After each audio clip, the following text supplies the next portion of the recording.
Oh, there you are, YouTube. Doodle doodle doodle doodle doo. Subscribe if you're interested, but also no pressure.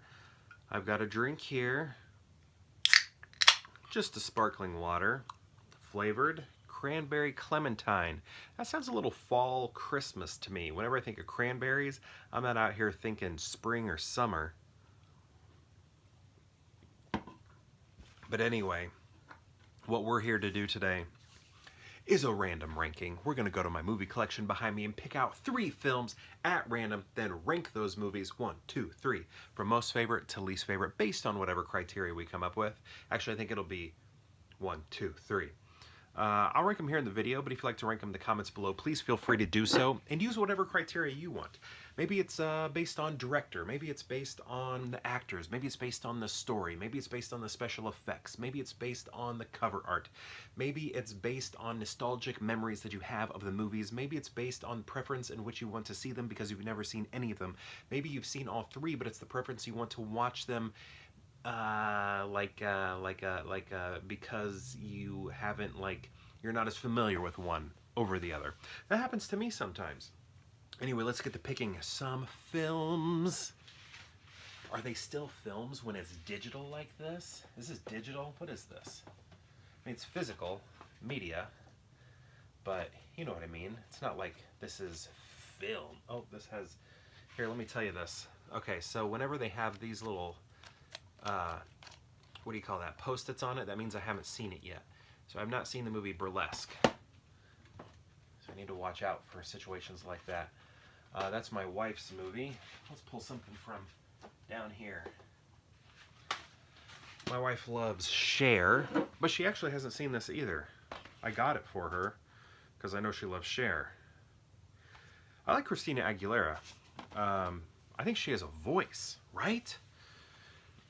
You know, her voice is amazing. Christina Aguilera is so good. Like, when I think of her, I think of the greats from when I was a child. Like Celine Dion, Whitney Houston, and others that I can't think of right now. And here's another one. Ariana Grande, I know, has a voice capable of doing the things that those greats can do. But whenever I hear her music on the radio, it doesn't sound like that. But maybe that's because she's going for something more contemporary. But I feel like, and maybe I don't know anything about music, but sometimes I feel like Ariana's songs don't accentuate her capability. Does that make sense? Like, they just sound like they're not showing off what she can do. Anyway, here we go. I gotta make sure I've seen all of these. Yes, yes, yes. First off, we're gonna start with The Rocketeer. This is a movie, I've talked about this before. I pulled this film before, and oh man, just look at that. Here's the thing with The Rocketeer. I need to rewatch it again as an adult my age, because as a kid, it's like I liked the visuals of the Rocketeer outfit. I liked the idea of it, but I remember when I finally saw it, I was not as into it. I found it quite boring compared to what I was expecting as a child. They also have a cartoon about it for little kids. It's like a little girl Rocketeer. I think my kids have watched it a couple times. I don't think they've quite grasped it in terms of like being interested in it, but I think it would be cool because I'm interested in watching it. But yeah, I'd like to give this a rewatch because I haven't gosh, I'm trying to even think of the last time I watched it. I don't remember. But it's just something that I remember as a child not thinking was as good as I wanted it to be. Next we have Bull Durham. This is a movie that I know a lot of people love. It's on Criterion. I don't have the Criterion version. I have this version here. Just a standard old DVD. And my thoughts on this, also not as good as the rest of the world thinks.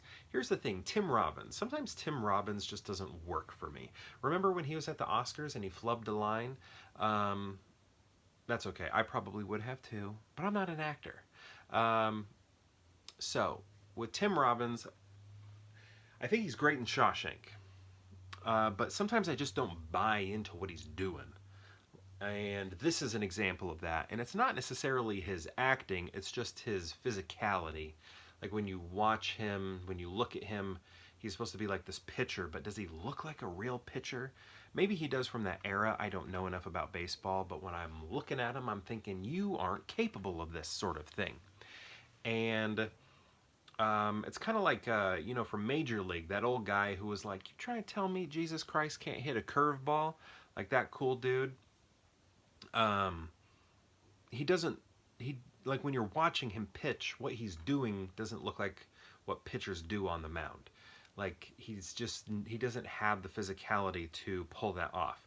And this is something I've never noticed until I once heard Kurt Russell talking about it. And I think I heard Kurt Russell talk about it on the special features of the movie Miracle, where he's playing a hockey coach, an Olympic hockey coach. And what he was talking about was in that movie, they grabbed real hockey players to play these parts of the Olympic team and then taught them to be actors. And Kurt Russell thought that was a great idea because whenever he watches a baseball movie, whenever the pitcher throws a pitch, he doesn't buy into it because it just looks so artificial and fake and not real because he was a baseball player. He was on his way to the pros. I don't know if you know that, but Kurt Russell was, if he wasn't acting, he'd be a baseball player. Actually, I don't know if he would be because of an injury, but Kurt Russell brought it to my attention that when you watch the pitchers in baseball movies, they're usually not looking like pitchers. So when I watched this movie, which I didn't see this when it came out, I saw it after seeing the movie Miracle and watching those special features. Maybe I watched it when I was a kid or something, I don't remember. But I got what he was talking about. I was watching Tim Robbins and I was thinking, I don't even watch baseball. And that does not look like a pitcher to me. But again, I don't watch baseball, so maybe I'm wrong. So who knows? But my idea of what is correct and is probably more in line with contemporary pitchers as opposed to pitchers from 19, whenever this came out, things change. Things change. You watch basketball today, it doesn't look like basketball from when I was a kid. You watch basketball from when I was a kid, and it doesn't look like what basketball was from when my dad was a kid. So, things change. Body types change for those sports, all that.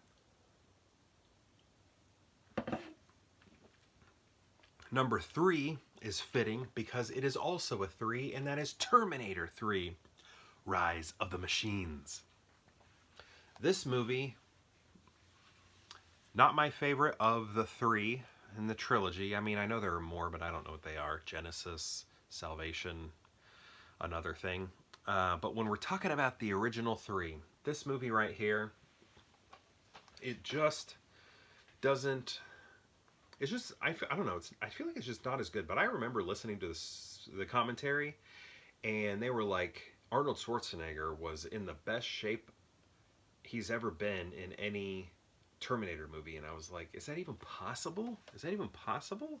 I mean, was he really more fit in this film than he was in like the first movie or even the second one?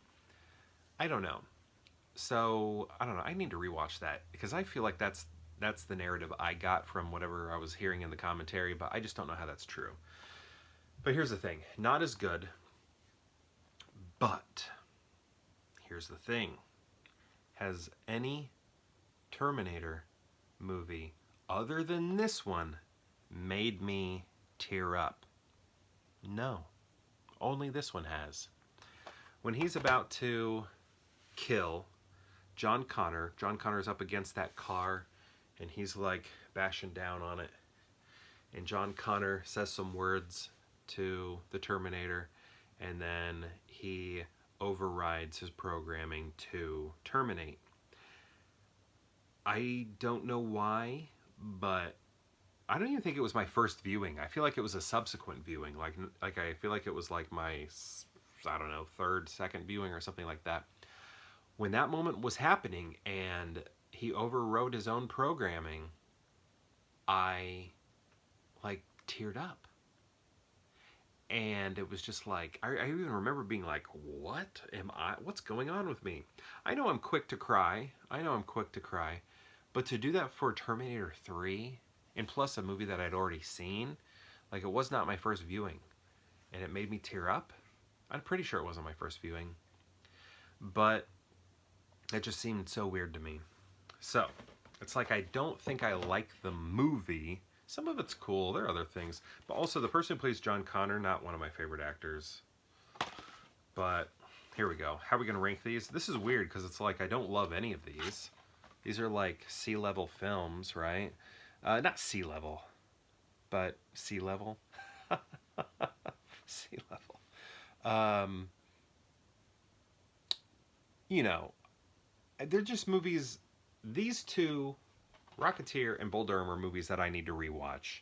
Terminator 3, I'd like to rewatch it also, but I just don't see that really as like a top tier amazing movie or anything like that. This is kind of like a nice face massage right here. So, okay, I think I'm gonna do this. Hey, Siskel and Ebert give Bull Durham 2 big thumbs up. See? Maybe I need to rewatch it. But yeah, there's Tim Robbins right there. Gosh, what am I going to do here? I'm going to go ahead and put Rocketeer number 1, even though I had all those awful things to say about it, just because it's like, I do love the idea of it. I do love the visual aesthetics of it. It's just as a kid, when you're trying to watch it, it's like, could we pick up the pace? Could we get some, stuff here that a kid wants to watch? Just didn't work for me as a kid. And then I'm going to go Terminator 3 because it's a Terminator movie. And then I'm going to go Bull Durham just because, I don't know. The only reason I want to watch it is just to give it another shot. That's about it. That's about it. I know a lot of people love it. And maybe I want to get there. I want to get to that point to where I love it too. Okay, so here we are. I'm going to go one more time.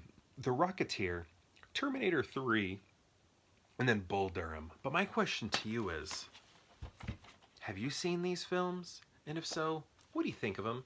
And if you've seen all 3, how would you rank them? I'd love to know. Let me know in the comments below. And perhaps we'll see you tomorrow for more Pure Hangout.